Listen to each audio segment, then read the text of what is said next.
Hi everyone, it's Fitz with the Walk and Talk. Way too windy in Manhattan to do this outside. And the guys are in the studio, so here I am in my theater room. There's the really disappointing TV behind me. Welcome to my house. Interesting day today. Chris Kleiman was in a surprisingly good mood for a coach coming off of a loss and having a team riddled with injuries. Let's start with injuries. First of all, it's only, Monday. I mean, it's Tuesday, but they've only had Monday to meet with the players.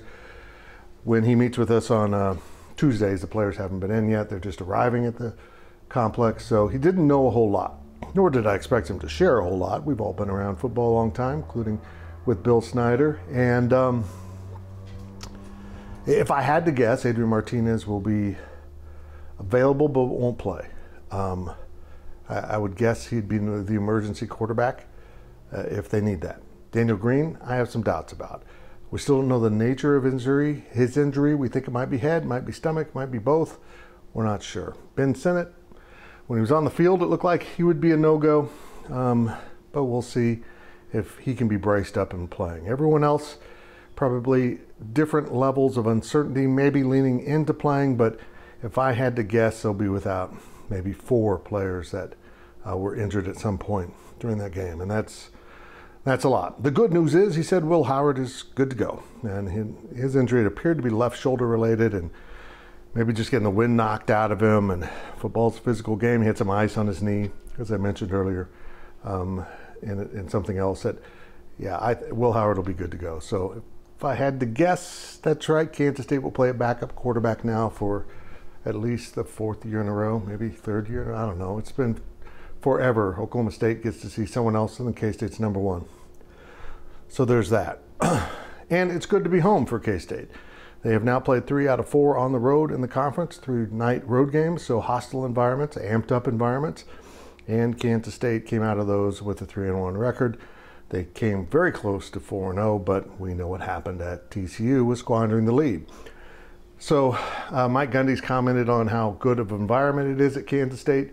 And Chris Kleiman, of course, echoed that. He loves being at home, and the home crowd will play a significant role these next 2 weeks. Of course, Oklahoma State is this Saturday at 2:30, and then the Texas game in a week. No kickoff time has been announced quite yet for that. They'll get to that over the weekend. It's on the 6-day hold.